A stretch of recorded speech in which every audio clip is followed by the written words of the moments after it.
కేసీఆర్ గారికి ఒకటే ప్రశ్నిస్తున్నా. తెలంగాణలో బీఆర్ఎస్ పార్టీ గతం, బీఆర్ఎస్ పార్టీ అనేది ఒక చరిత్ర, ముగిసిన అధ్యాయం.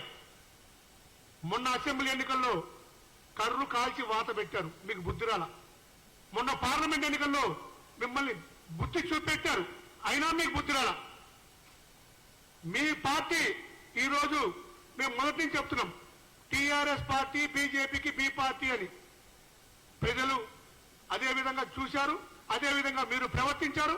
పార్లమెంట్ ఎన్నికల్లో ఒక్క సీటు కూడా రాకుండా మీకు బుద్ధి చెప్పారు. అనేక సీట్లలో మీకు డిపాజిట్ రాలా, చాలా సీట్లలో మీరు సెకండ్ పొజిషన్కి వెళ్ళారు. మళ్లీ స్థానిక సంస్థల ఎన్నికల కోసం నాయకుల్ని మభ్యపెట్టడం కోసం ఫామ్ హౌస్ లో కూర్చొని హితవచనాలు పలుకుతున్నారు. మీ హితవచనాలు, మీ మాటలు వినే పరిస్థితుల్లో తెలంగాణ ప్రజలు లేరు.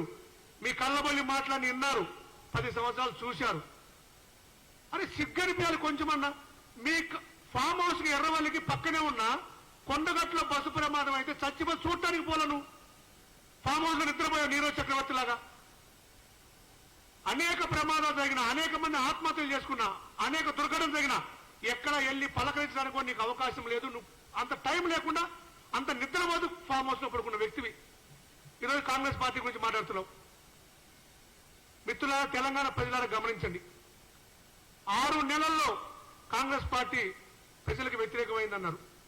మీరు కేసీఆర్ గారు ప్రశ్నిస్తున్నాం, మేము ఇచ్చిన హామీలు అమలు పరిచినందుకు వ్యతిరేకమయ్యామా? ఉచిత బస్సు ప్రయాణం కల్పించినందుకు వ్యతిరేకమయ్యామా? 200 యూనిట్ల విద్యుత్ ఇచ్చినందుకు వ్యతిరేకమయ్యామా? నోటిఫికేషన్ ఇచ్చినందుకు వ్యతిరేకమయ్యామా? ఈ రోజు మా ప్రీతమ ముఖ్యమంత్రి ప్రజాపాలన కొనసాగిస్తున్నారు. ప్రజల ఆలోచనలకు అనుగుణంగా పరిపాలన కొనసాగిస్తున్నారు.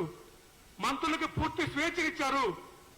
మీ హయాంలో ఒక్క మంత్రి అన్న ప్రెస్ మీట్లు పెట్టారా? ఒక్క మంత్రి అయినా రివ్యూ చేశారా? ఒక్క మంత్రి అయినా ఏవైనా వాళ్ళ మంత్రి దాని మీద సమీక్ష సమావేశం చేశాడా?